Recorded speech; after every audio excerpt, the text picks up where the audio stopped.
Suppose we want to increase the size of the robot when it levels up. As you may recall, we do this by using the following code.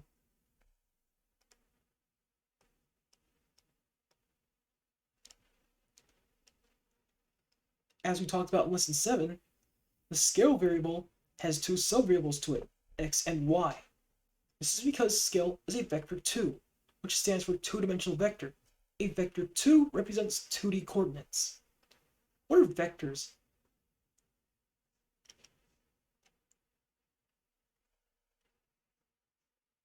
A vector, in plain physics, is a quantity with a magnitude and direction. For example, a force applied to some object, the velocity, speed, and direction of a character, and so on.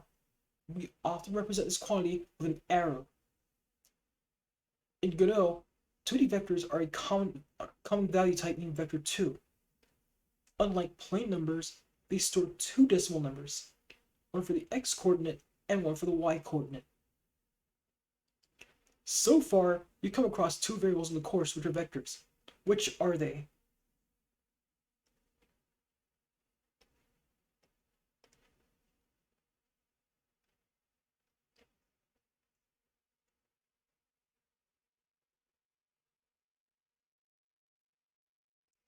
Vectors are essential in video games.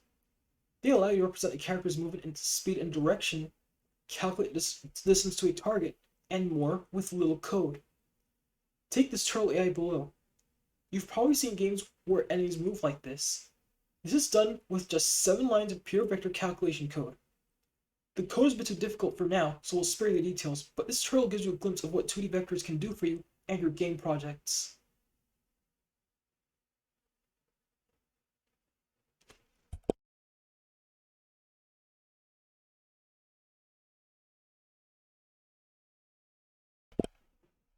We scale the route again, this time by adding to it directly using a vector 2.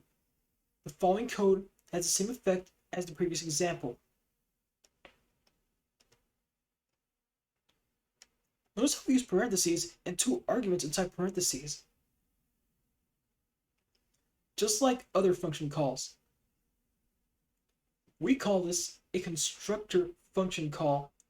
You can think of it as a special kind of function that creates a particular type of function, a particular type of value.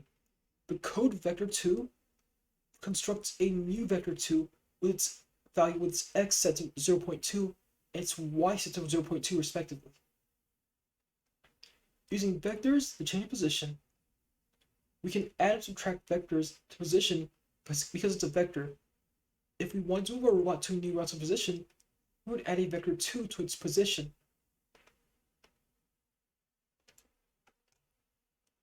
How would you move the robot 50 pixels to the left?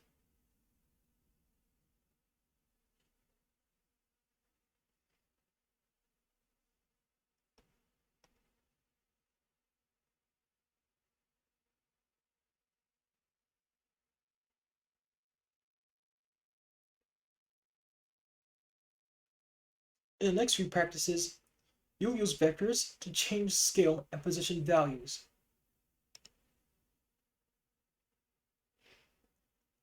Add a line of code to the level up function to increase the scale of the robot by vector 2 every time it levels up.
The robot's level has increased a lot, and so has its size.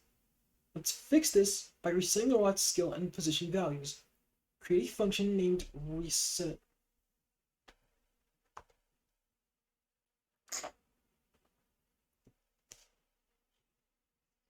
That's its position and skill of the robot. The x and y subvariables of the robot's skill need to be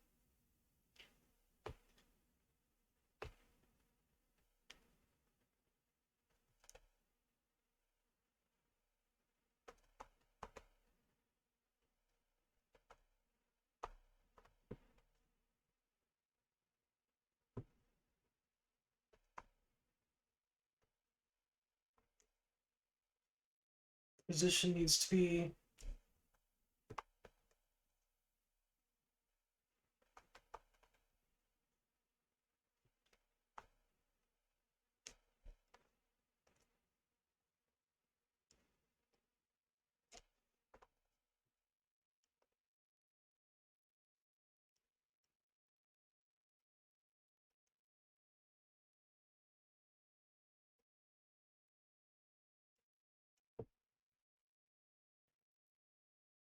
You've seen that you can use functions to reuse code. In this lesson, you'll learn about loops. Loops help you repeat code. To illustrate how loops work, let's take a game board split into a grid. Our robot can move to neighboring cells by changing a vector to a variable named cell. It represents the current cell the robot is in. When we increase cell point x, the robot moves to the right. Note that we delay the robot's movement in the app to help you visualize how it moves. The following code would normally move the robot instantly.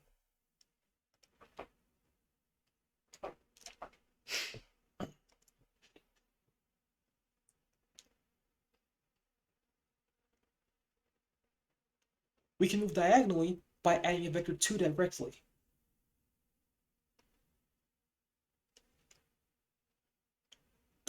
The above code works for a predefined board with a size vector 2, 3, 3. But the move to end function wouldn't work if the size of the board was different. The robot would either stop before the end or go too far. To implement a general solution for all board sizes, we can repeat the robot's movement until it gets to the end. For code that repeats, we can use loops. Using while loops to repeat code. You can use a while loop to make the computer repeat a block of code until you meet a specific condition or decide to break from the loop. Here's how we use a while loop.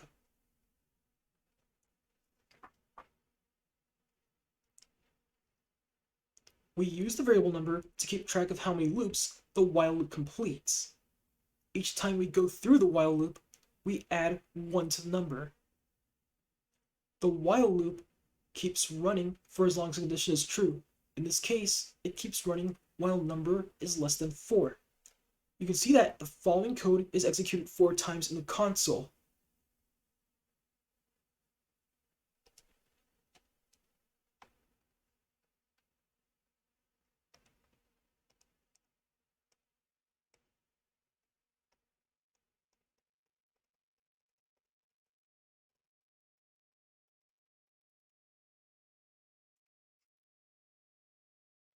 Let's apply this to our move to end function. This time, we compare the number of loops to the board's width. We go through the loop until we reach the width of the board. Note that we move the robot until its position is 1 less than the board's width because we're counting tiles from 0. A board of 3x3 cells would have cell coordinates going from 0 to 2 on both the y and x axes.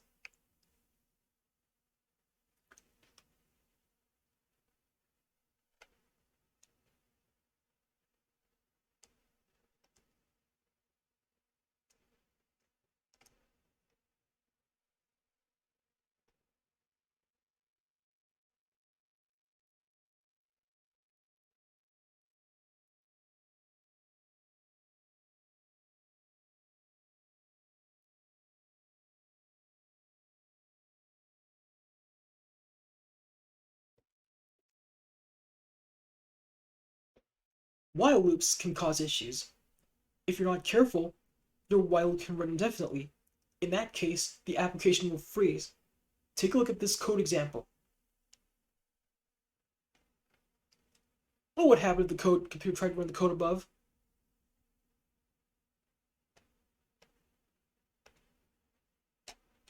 Because we don't increment number within the while loop, it always stays at 0.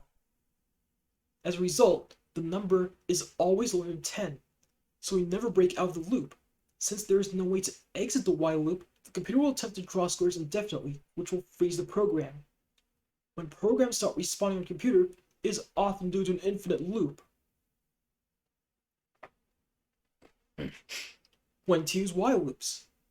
At first, you will not need while loops often. Even the code we show here has more efficient alternatives. Also, there's a safer kind of loop, for loops, which we will look at in the next lesson. Yet, while loops have important intermediate to advanced level uses. So you at least need to know they exist and how to use them. We use while loops every time we need to loop an unknown number of times. For example, games run a loop that typically generates 60 times per second until the user closes the game. This is possible thanks to while loops. There are other good uses for while loops. Reading and processing a file like a text document line by line, processing a constant stream of data like someone recording audio with a microphone, reading code and converting it to instructions so the computer understands, various intermediate to advanced level algorithms like finding paths to a rounding map for AI. Let's practice some while loops as they're useful to know. It's also an excellent opportunity to practice 2D vectors. Then, we'll move on to the safer for loops in the following lesson. Our robot has assigned a stand at the top of the board. Complete the move to bottom function so the robot moves to the bottom of the board. The board size is determined by vector 2.0, vector 2 board size. The robot's current cell is vector 2, 2.0. Make sure to use a while loop so the function works for any board size.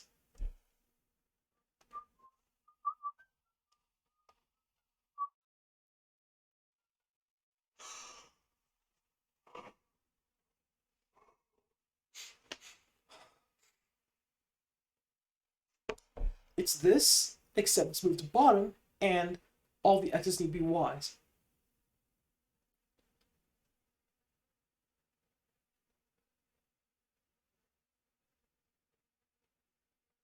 So excuse me while I type this down,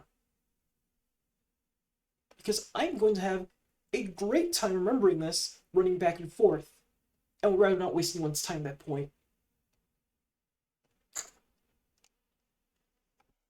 Since I can't copy it, I need to start typing. Excuse me for a moment.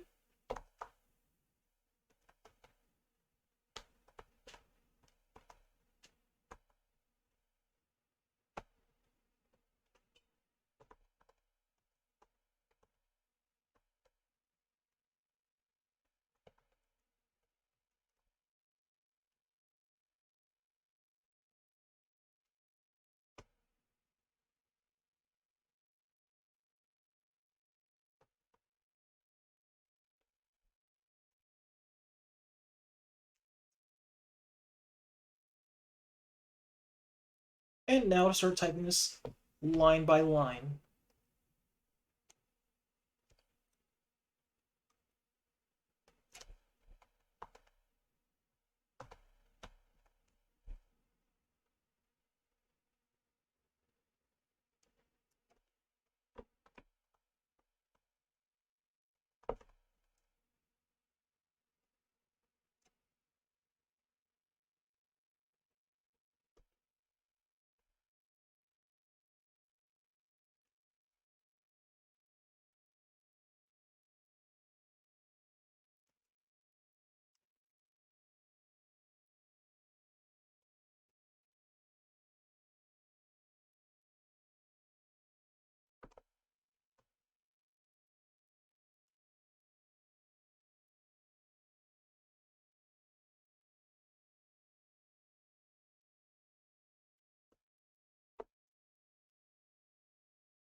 Just the way I like it.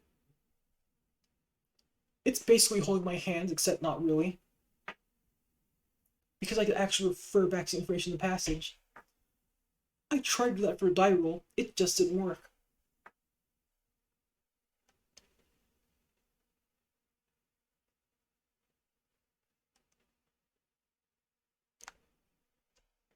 In the last lesson, we looked at while loops. We found they were useful if we don't know how many times we should repeat code. However, they can result in infinite loops if we're not careful. The loop below never ends because we never increment number. There's a safer and often easier kind of loop, the for loop. We'll look at it in this lesson. Unlike while loops, for loops don't run indefinitely, so it's much less likely that you'll get bugs in your game. We recommend favoring for loops over while loops because of this. Let's change the code above to use a for loop instead. The loop below will change the cell 3 times.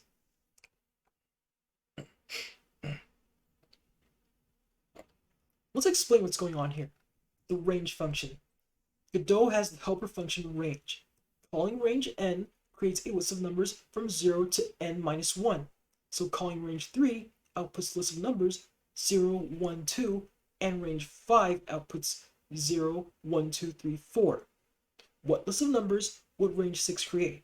What would print range 6 print to the console?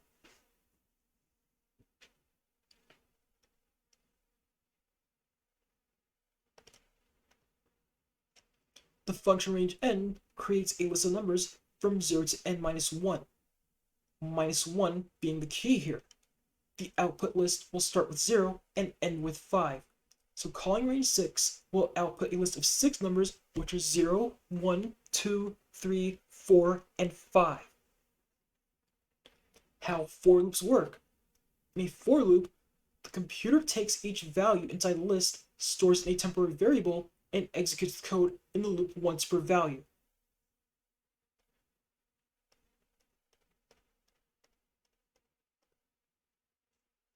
In the above example, for each item in the list, 0, 1, 2, Godot sets the numbers to the item, then executes the code in the for loop. We'll explain arrays more thoroughly in the next lesson, but notice that number is just a temporary variable.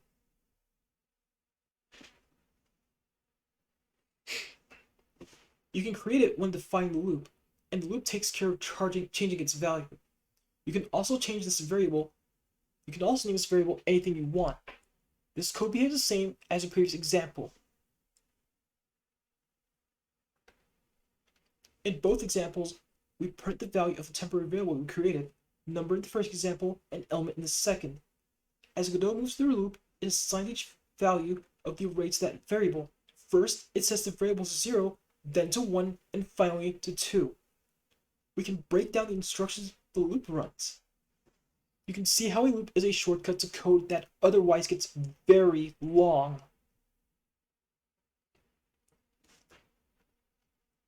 We can put whatever code we like in this loop's code block, including other function calls like draw rectangle, using a for loop instead of a while loop. Here's our old move to end function, which used a while loop. If we use a for loop instead, the code becomes a little simpler. Then why the hell would you tell me to use why? Oh my gosh, I understand it was just to tell us what while does, but no way. I would much rather use for in this case.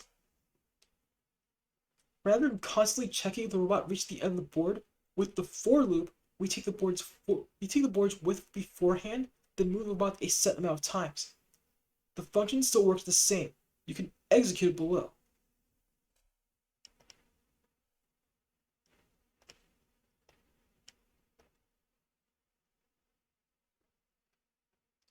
In the practices, we will use for loops in different ways to get you used to using them.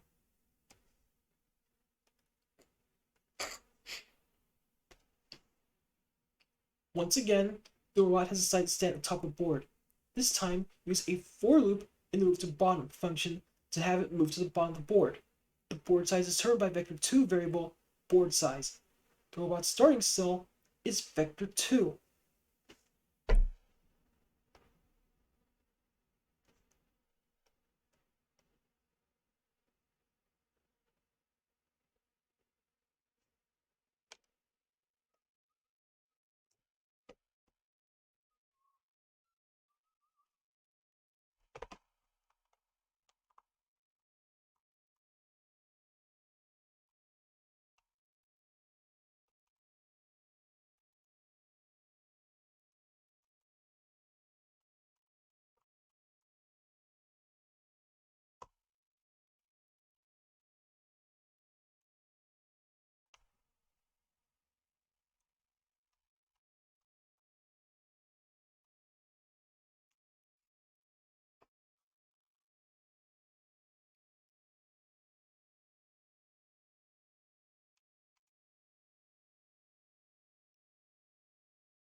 Improving code with a for loop. Use a for loop to remove the duplicate code in the function. In this practice, we revisit the turtle and the drawing rectangles. With our new knowledge for for loops, we can condense this code to take up less space and make it easier to modify. The turtle should draw 3 squares in a horizontal line. The squares should be 100 pixels apart.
What? That was the answer? I do not believe this. So that was the answer. Okay, I'll take that run. I'm a little confused, but it worked.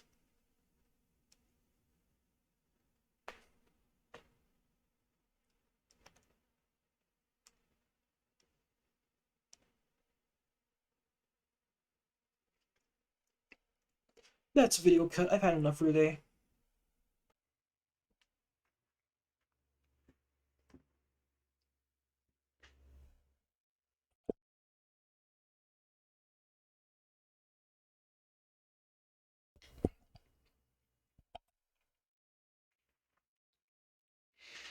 The range function we saw in the previous lesson outputs a list of numbers. For example, calling range 3 produces a list of numbers 0, 1, 2.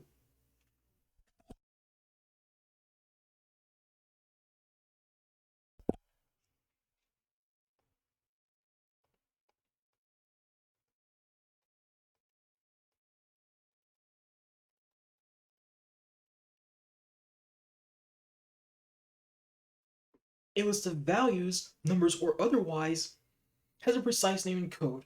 We call it an array. So we can say calling the range function produces an array of numbers. We could directly write and use that array inside our for loop instead of the range function. You can run the next function step by step to see how it works.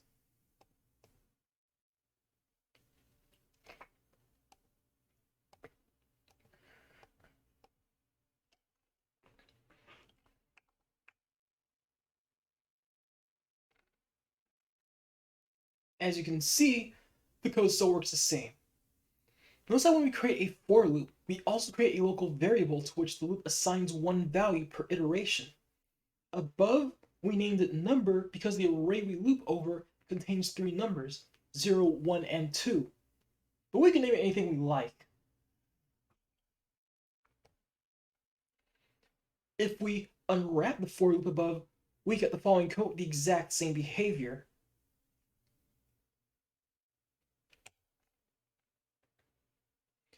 The syntax of arrays. We write arrays this way in GDScript. You start with an opening square bracket, then you write comma separated values that compose the array. Finally, you need a closing square bracket to complete the array.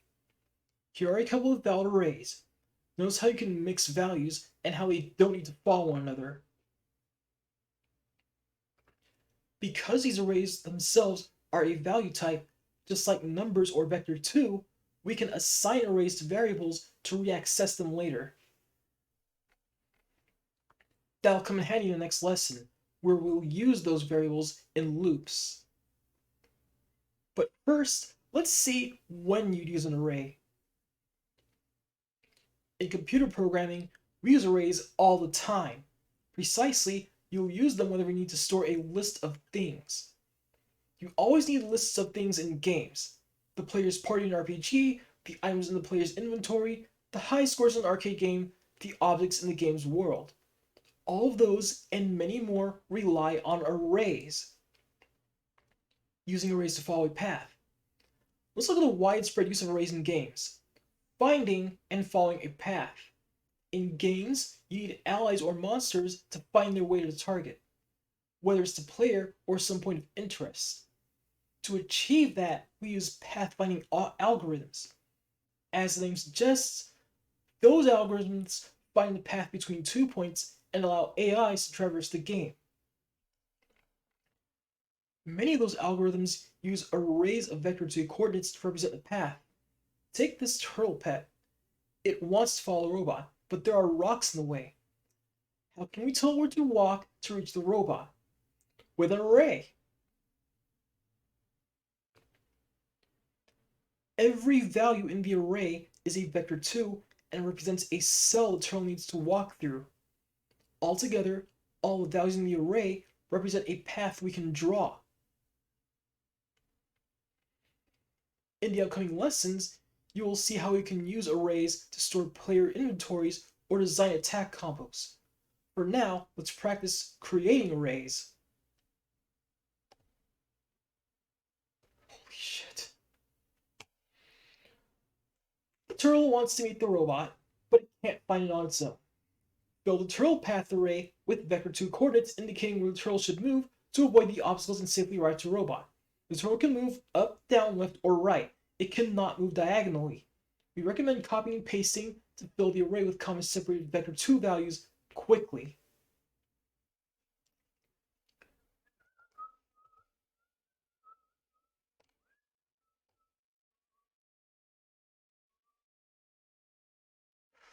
It really is. I can just do that. Yes. Yes, yes, yes, yes. I can do the same thing.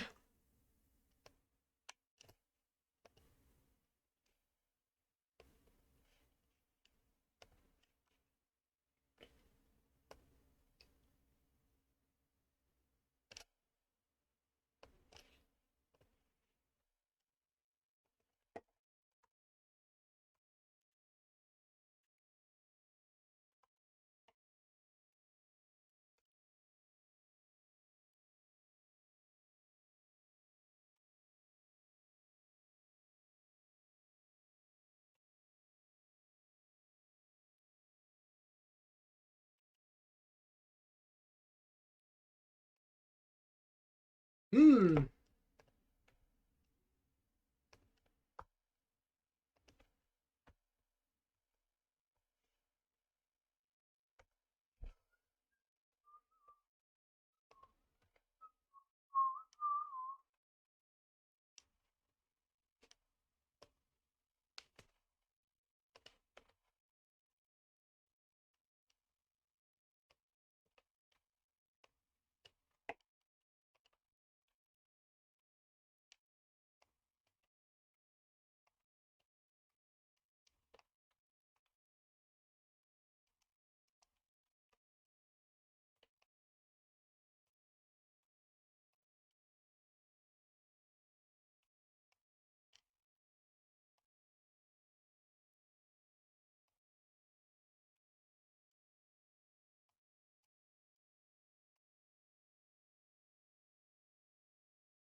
In this tactical game, the player and computer can select multiple units at once. You need to call the select units function and pass it an array of vector2 coordinates to know which units to select. Each vector2 in the array represents a cell with a unit. You can pass arrays in function calls as arguments. As an array is a value type the computer recognizes, you can pass the whole array as a single function argument. Select all units on the board by passing the correct array to the select units function.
We use the range function in combination with for loops.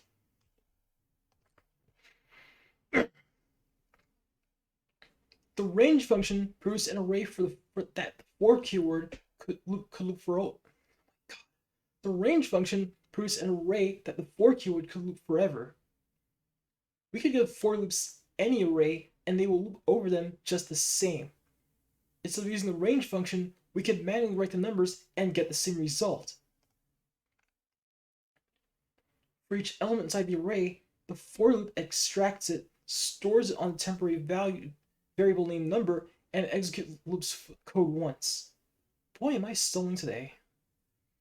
Inside the loop, you can access the number variable, which changes on each iteration. The code works regardless of the array or where you store it. Often, you will store arrays and variables for easy access.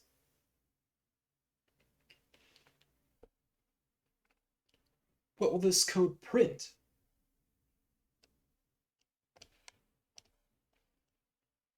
Compared to previous examples, we store the array in the numbers variable.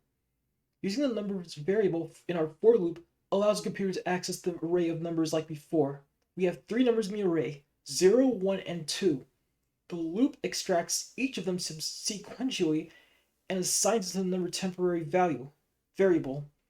As the loop processes each number, the output will print 0, then 1, then 2, each on a separate line. In the previous lesson, you made a turtle walk along your path by writing vector2 coordinates in an array. It's a for loop that makes the turtle walk along the path.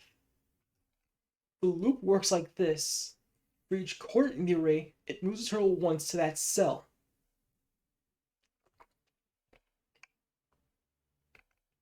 It's the same principle with unit selection. For each coordinate in an array named selected units, we check if there is a unit in that cell. If so, we select it. In that case, we use an array, a loop, and a condition together.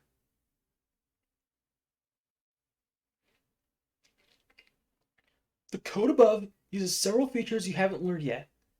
In a condition, the end keyword allows you to check if a value exists in an array. The array's append function appends a new value at the end of the array. Notice how the use of a period after selected. Notice the use of a period after selected units variable. It's called the append function. It's because this function exists only on arrays. When functions exist only on a specific value type, you write a dot after the value to call the function on it. We'll revisit those 2 features again in the following lessons. The beauty of loops is that they work regardless of the size of your arrays. The code just works whether you have 1 or 10,000 units to select. It is all accomplished with only a couple lines of code. That's the power of computer programming. In the following practices, you will use arrays combined with for loops to achieve similar results. Our pathfinding algorithm provides a path for the robots to move to the right of the grid. Your task is to use a for loop to make the robot move. To move the robot, call its move_to function like so, robot move_to. The move_to function only exists on the robot, which is why you need to access it this way.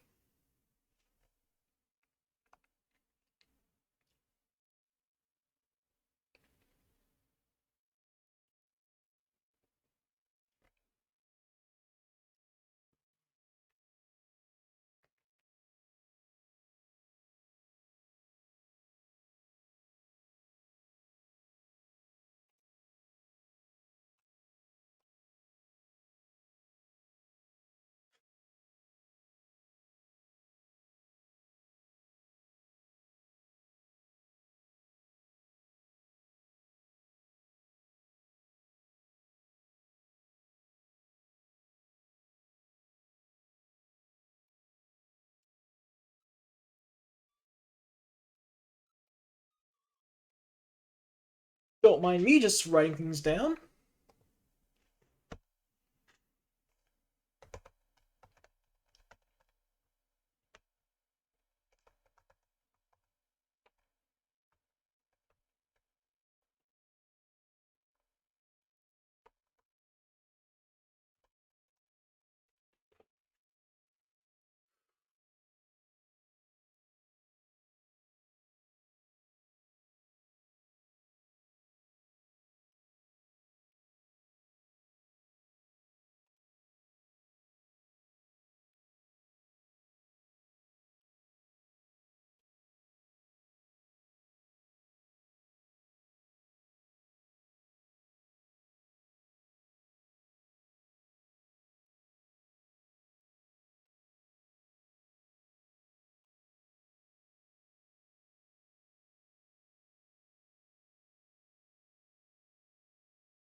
We want to draw many rectangles, something surprisingly common in games. However, writing this code by hand can get tedious. Instead, you could store the size of your shapes in arrays and use a loop to draw them all in batches. That's what you do in this practice. Use a for loop to draw every rectangle in the rectangle sizes array with the draw rectangle function. The rectangles shouldn't overlap across each other. To avoid that, you need to call the jump function.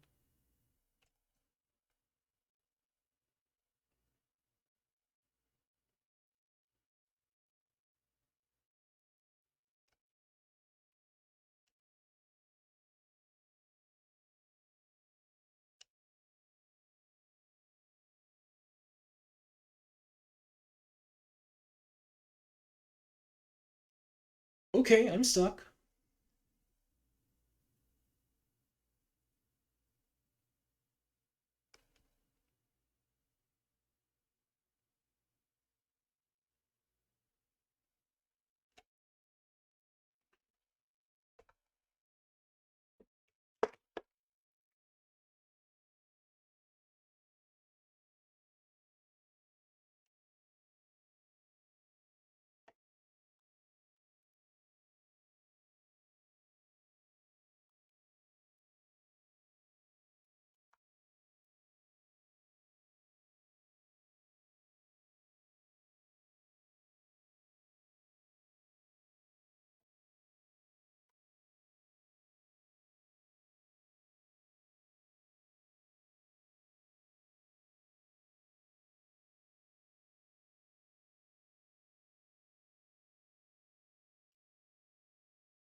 I don't know what's going on here. I don't know what it wants from me. I'm lost.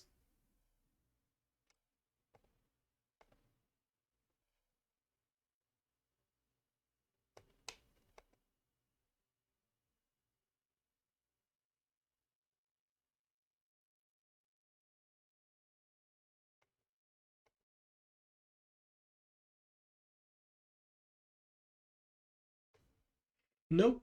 I have to cheat this time because I don't know what's going on.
I have no idea what this wants from me.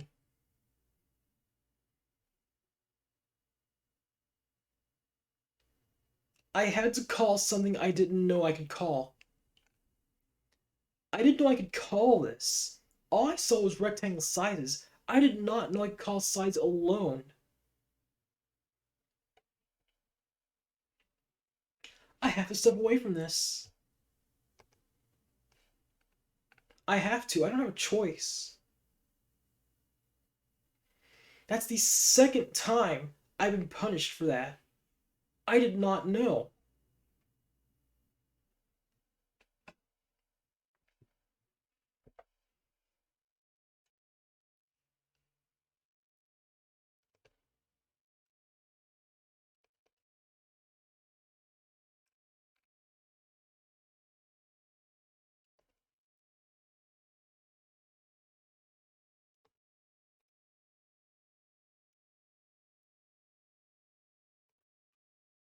This is the second time I've been punished with this.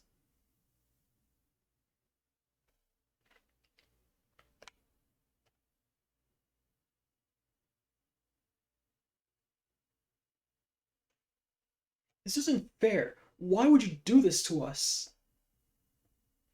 There was no context linked to this in the documentation beforehand. But this time, it's a little different.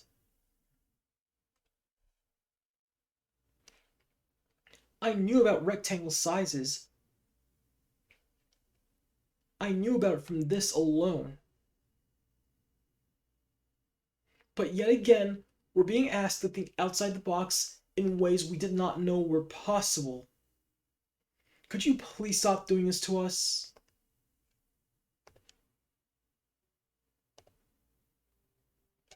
I have to step away from it. I don't know what's going on.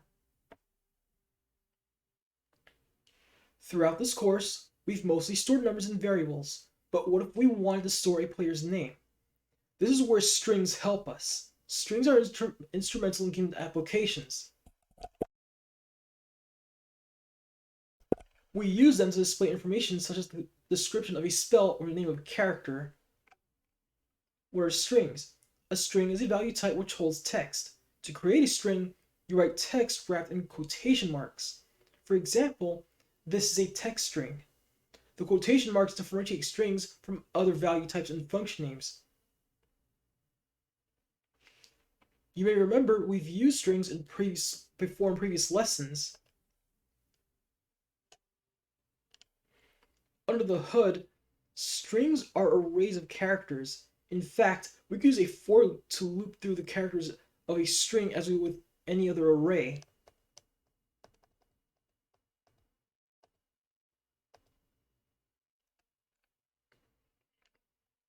Which of these are strings?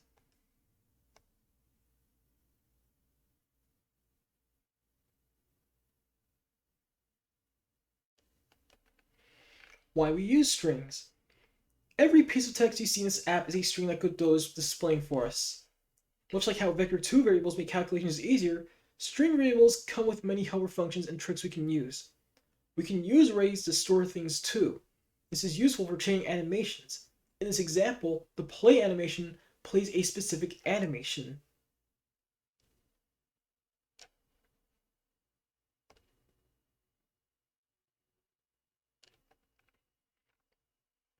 In the next few practices, we'll use strings in combination with different concepts from earlier lessons.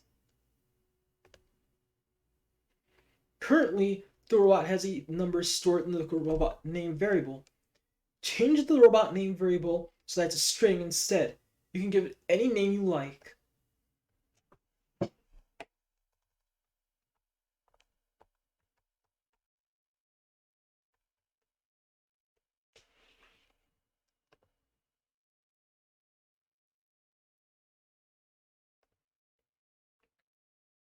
In this practice, we'll chain together animations using an array of strings. You might find such combinations in fighting games. The robot has the following animation names. Jab makes the robot perform a quick punch.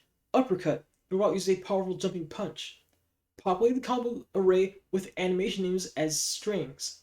Then, for each action in the array, call the play animation function to play them.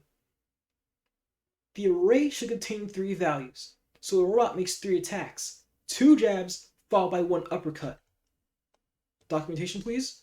Thank you.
Excuse me for taking offense from that last lesson. It's just that, no, I'm not a fan of my hands being held, but I'm also not a fan of information being hidden from me like this. I'm not a fan of being expected to think outside the box in ways I could never have before, in ways that were hidden from me.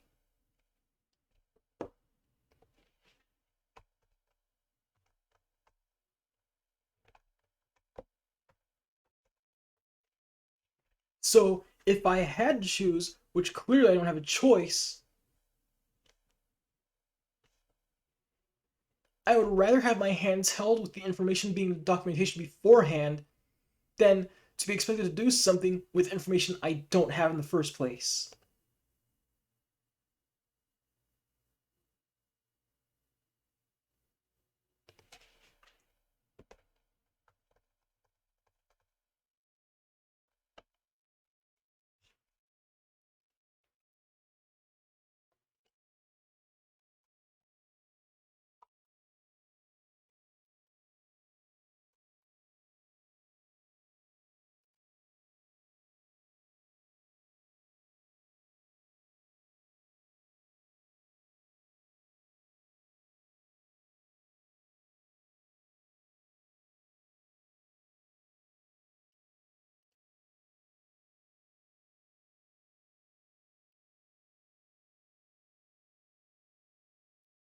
I was expecting animation, but okay.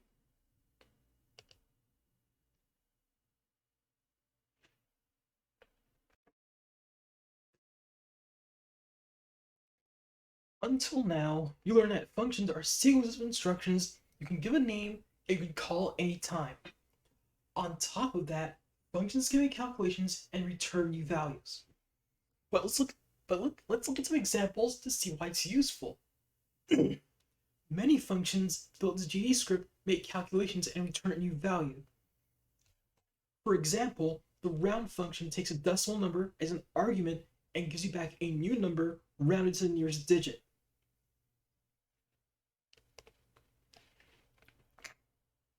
Imagine a game where you have to track the player's health as a percentage, a decimal number going from 0.0 to 100.0. When displaying the health in the interface, you don't want to show the decimal part. In that case, you may use the round function like so.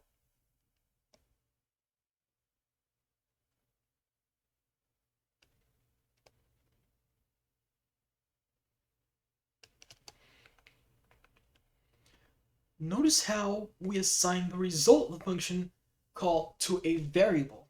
Because the round function returns a new value, we need to either store the result or use the value immediately. Above, we assign it to a variable, but you could also do the following. You can assign the return value of a function call if you plan on using it more than once. The lerp function, short for linear interpolate, calculates and returns a weighted average between two values. It takes three arguments, the two values to average and a value between 0 and 1 to skew the result. In game programming, it's used to animate things moving towards the target with a single line of code.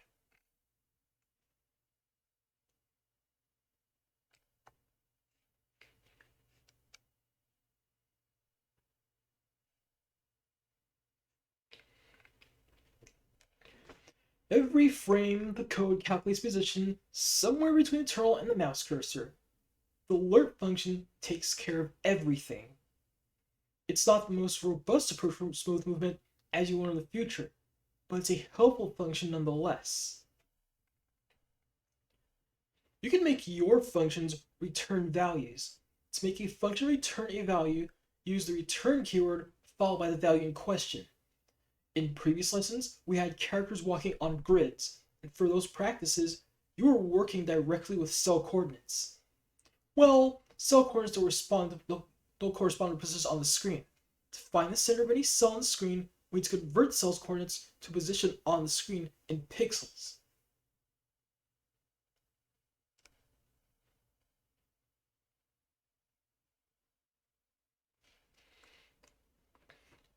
To do so, we use a function. The function does two things.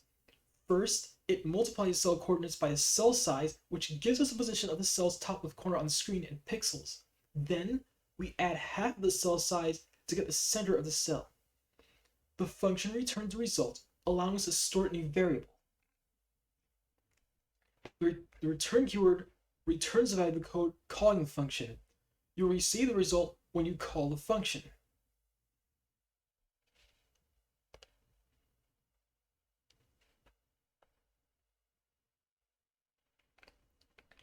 Some functions return values and some do not. During practices, you can learn which functions return a value using the documentation panel. It will display if the practice requires using specific functions or variables. There, functions that start with the term void do not return a value. Any other term means the function does return a value. You'll learn more about what other terms mean in a couple of lessons when we explore value types. For now, let's practice returning values from functions. Define a function that converts a position on the grid to the screen. The function takes a sector 2 cell coordinate as an argument. It should return the corresponding vector 2 screen coordinates at the center of the cell.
It's a shame when the only way I know how to get through this is by reading the documentation beforehand. It's a shame that I have to refer to examples in the documentation to get the results I'm expected to in the puzzles right after. It's a shame that these tutorial documentations have to hold my hand because I can't think outside the box like everyone else on this planet. It's a pitiful shame.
In previous lessons, you learned how to create arrays to store lists of values and how to loop over them. It's nice, but you won't go far with only that. The real strength of arrays is that you can add and remove values from them at any time. It allows you to queue or stack data. For now, let's take another example. You're making a restaurant management game where customers place orders, and you need to handle them as they come. In this game, customers order meals that end up in a queue.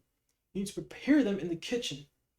In this example, we simulate orders arriving and getting complete over time.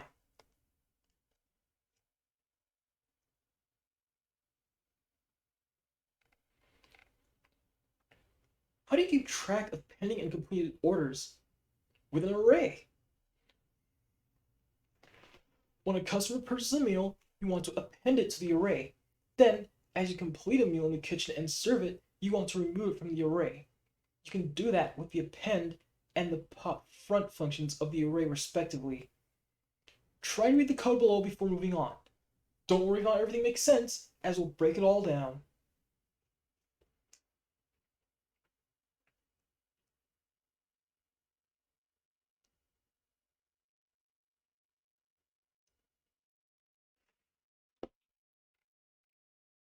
Notice how we call some functions by writing a dot after a variable name. Like a given value type can have subvariables, it can also have its own functions.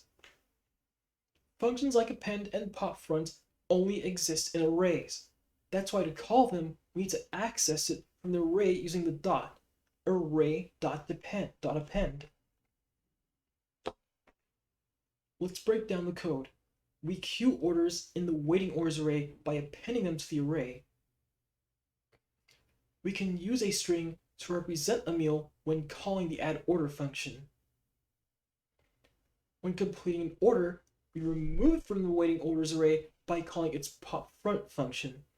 This function gives us the order back, which allows us to assign it to a temporary variable. We can then append the order to our completed orders array. We call arrays like waiting orders a queue. The first element we append to the array is the first one we remove. We write pound to represent ellipses in the code. It means we're completing the function's code. We use that to break down code examples and make them easier to learn from. The hash sign itself marks the start of a code comment. It's a line the computer will ignore, which is why it typically appears in gray. I did not see that anywhere up until this point. Oh, right there.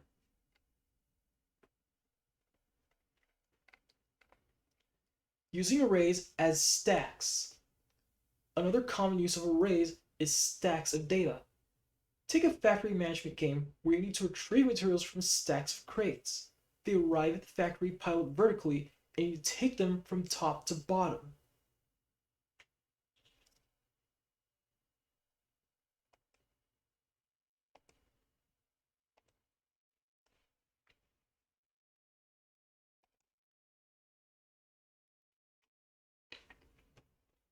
To take a crate from the back of the array this time, we use the pop back array function. This function pops the last value from the array and returns it to you. Here we pop the last value of the array and print what's left of the array to demonstrate how the array gets smaller.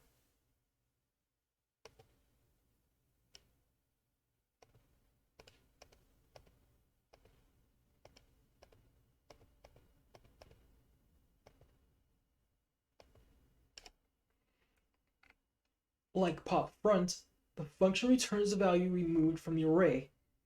You will often store that value in a variable. The value in question could be the crate's content, which you can then use to give resources to the player. In the following practices, you'll use the append, pop front, and pop back array functions.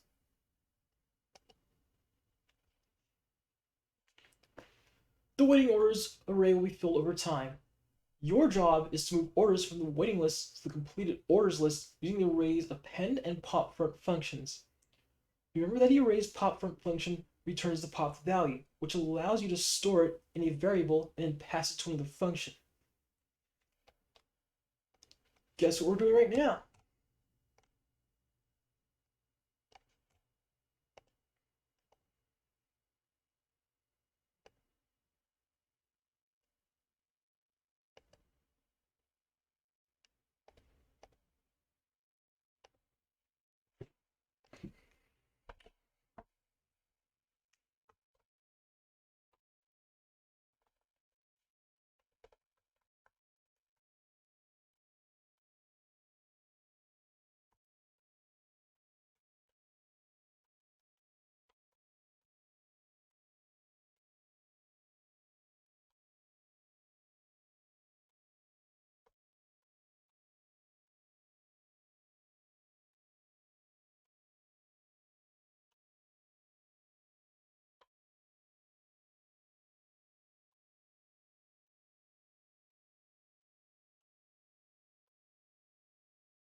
Crates are piling up on the platform. Move them out of the way by popping them from the crates array. You need to remove them from the top to bottom using the array's pop back function. Your code should remove all the crates in the array using a while loop. Careful, if you run a while loop carelessly, you can lock the software.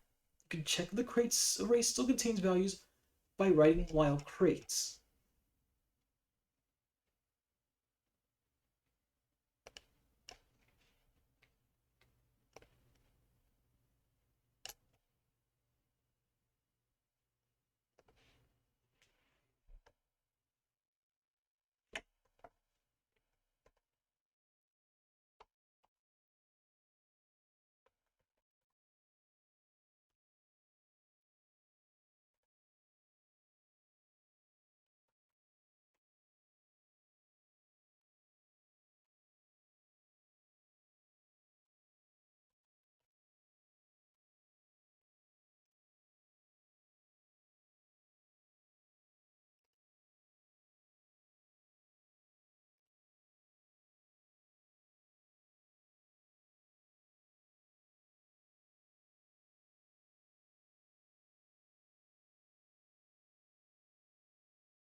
One more, that's a video cut.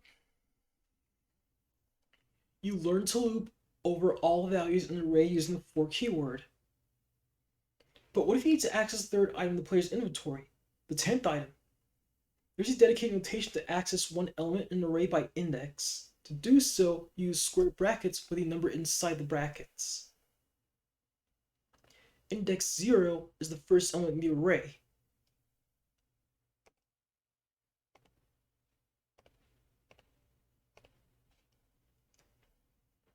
Index 1 is the second element in the array, and so on. You would access the fourth element in the inventory like so. How would you access the third item in the inventory array?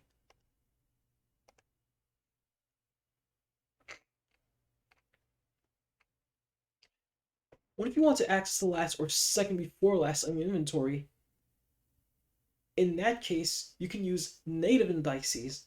If you write -1 in the brackets, you'll get the last item in the array. You'll get the second last item if you write -2. That's very convenient when you need to quickly access elements from the end of the list.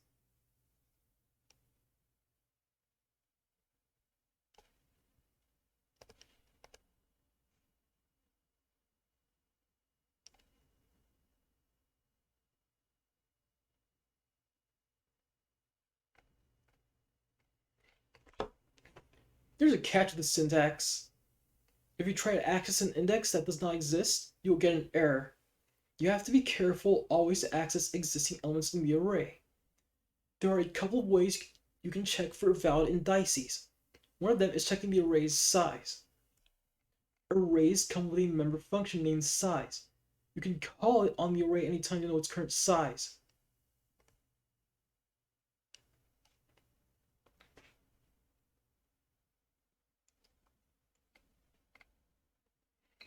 The maximum index you can access in any array is array.size -1. It's the last item in the array. In the following practices, you will use array indices to realign train tracks and grab the correct item in inventory. In our game, the player has an inventory that works as an array under the hood. They want to equip a sword and a shield to both their characters. Like before, we need you to find them in the array. You need to access the elements in the inventory array by index to do so. Use the call item function with the item as an argument to use an item. For example, you can use the first item by calling use item inventory 0.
What? Oh my god, it randomized. It does randomize. Oh no.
Wait, let's give this a try.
We have train tracks broken down into little chunks in our game.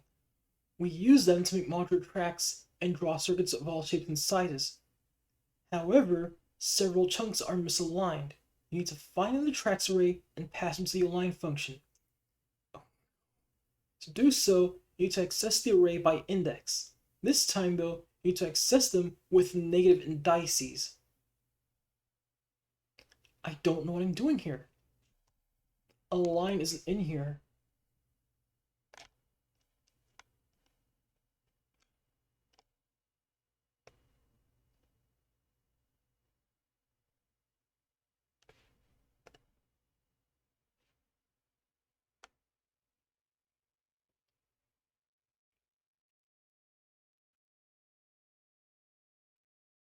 Nope, I can't solve this one.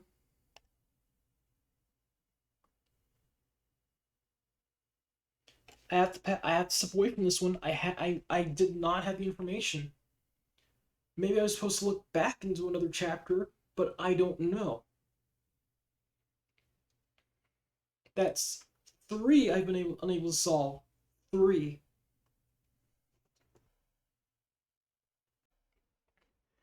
To think I'd say we're almost done. Clearly we aren't. We got four left. And some of these have been left almost done on purpose because unfair. Let's move on to the next one. In the last lesson, we used an array to represent a player's inventory. With just an array of item names, though, we can't easily keep track of the amount of each item. Instead, we can bundle the item names and amounts into a single dictionary. A dictionary is a data structure that allows you to map pairs of values. In the pair, we call the first value a key as we use it to access the second. In other words, a dictionary has a list of keys, and each key points to a value.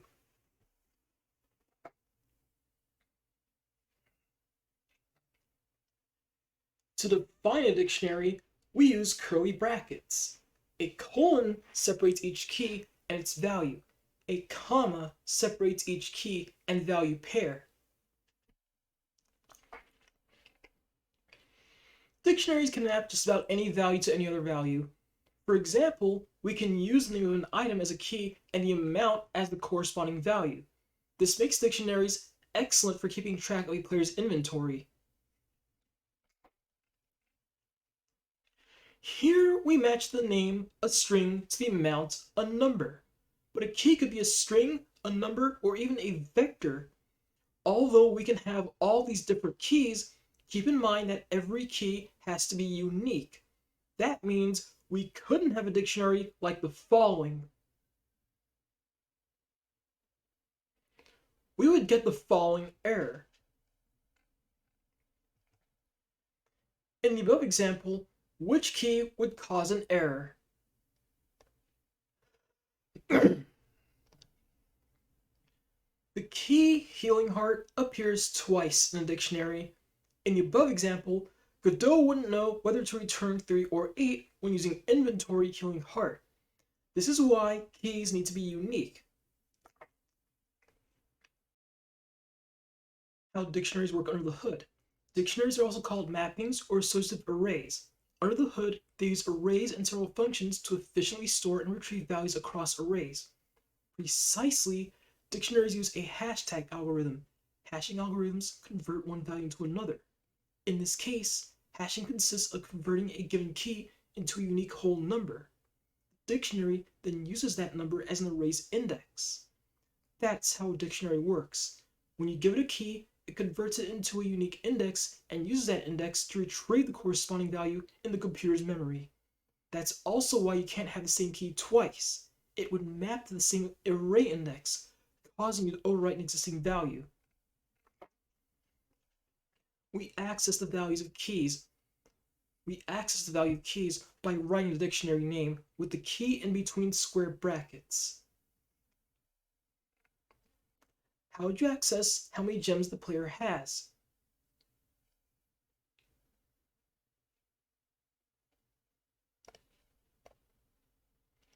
We need to make sure the key is the same as we define in the dictionary. In our case, var item count equals inventory gems is correct. We can also change values directly, which is useful in our case for adding or removing items from the player's inventory.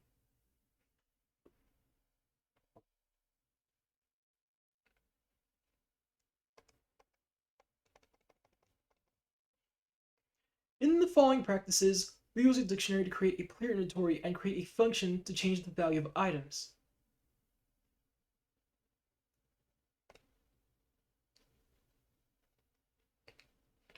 Let's get some items to the player.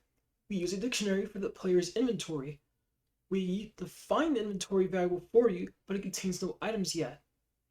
Give the player the following items by adding the correct keys and values to the dictionary.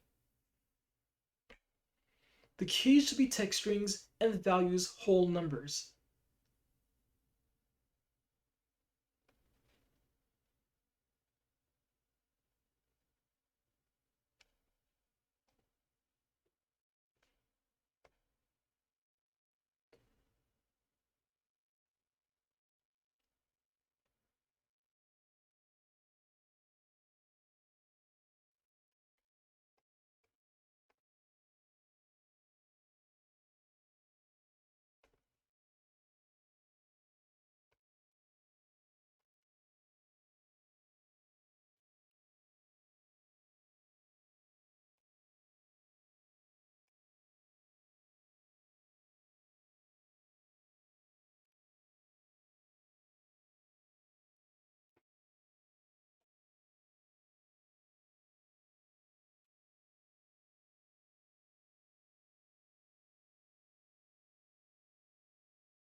Oh, I forgot the commas. So let's try it again.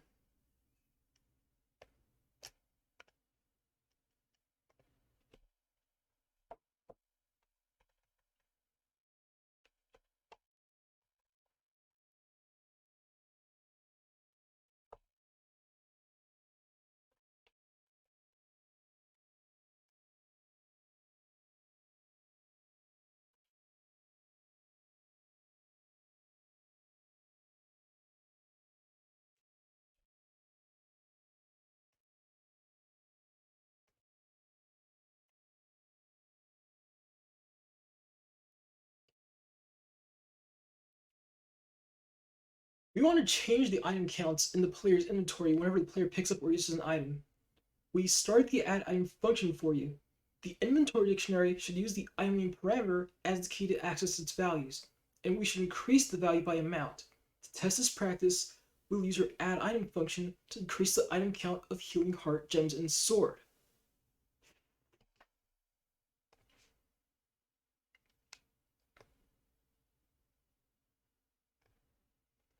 Plus equals. Okay.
What's the amount it wants?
Wait, wait a minute. I forgot to add values to these.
I'm lost. What am I supposed to do?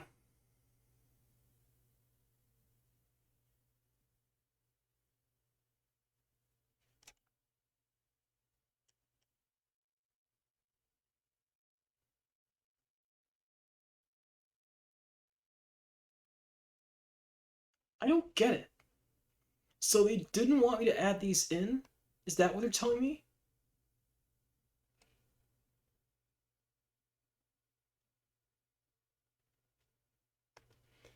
I'm beginning to get confused more and more as we go along. I don't understand what this means. It was supposed to be generic?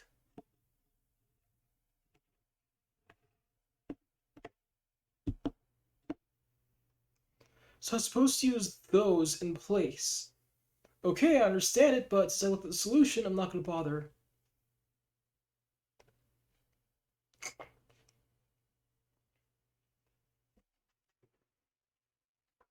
Like with arrays, you can loop over dictionaries. You can loop over both their keys and values. Let's see how it works with two examples. Displaying inventories of content. To display the player's inventory, you need to know what it contains. You need the name and amount of each object. And from code, you can only achieve that by looping over the whole dictionary and processing key value pairs one by one. To get the list of keys in the dictionary, you can call its keys member function.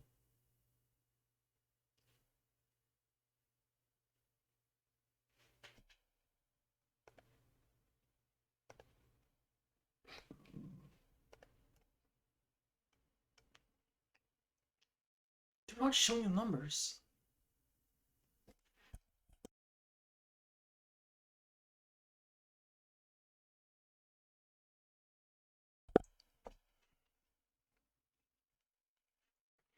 But it's something we do so much that you don't need to call a function. Instead, you can directly type the variable name in a for loop after the in keyword. The language understands that you implicitly want to loop over the dictionary's keys.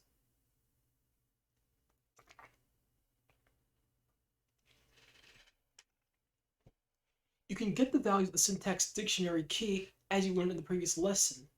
We can loop over the inventory keys, get the corresponding values, and display all the information in the user interface.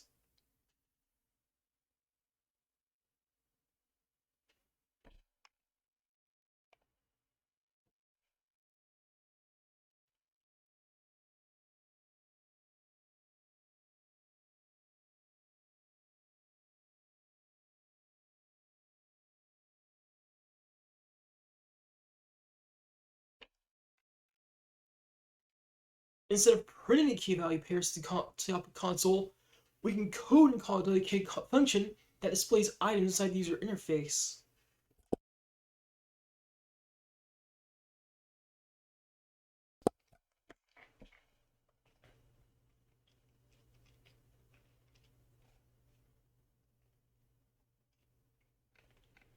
We can also use dictionary to map units to position on a game board.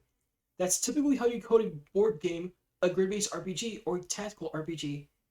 While we focused on string keys so far, GDScript dictionaries accept any value type as a key, allowing you to map anything to anything. The only limitation is that every key must be unique.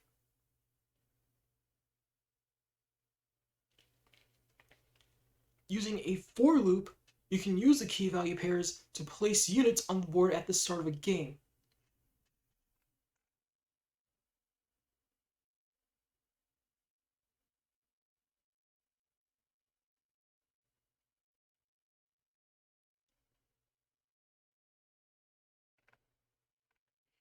In the following practices, you will loop over dictionaries and process their content.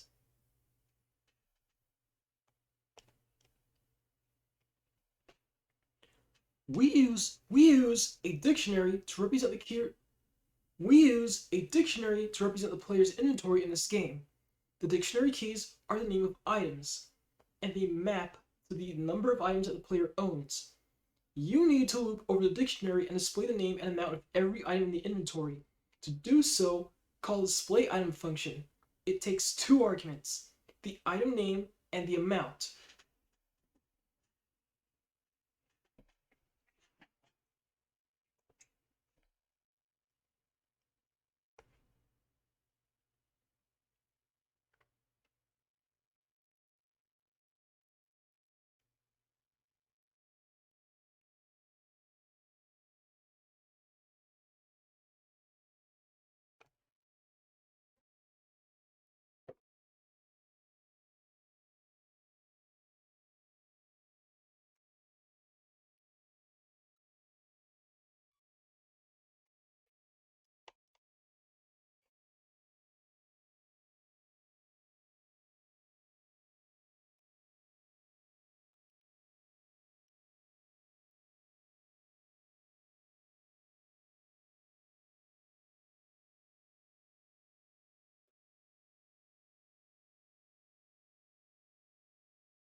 It's stuck again.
Gee, I'm actually stuck.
I don't know what I'm doing. All I know is display item function is here.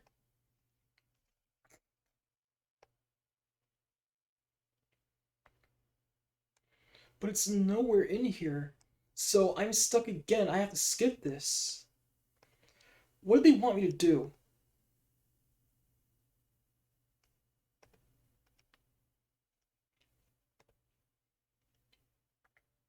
I can't help but think that seems oddly familiar.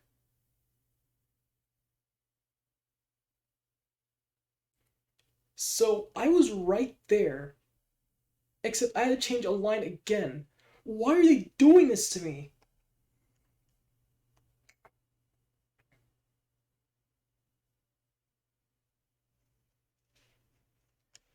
What's the next one anyway?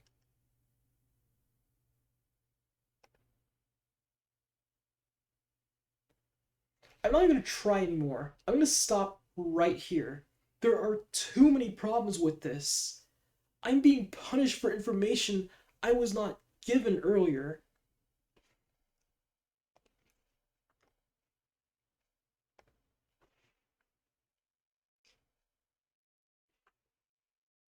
These two parts, I was given the information about.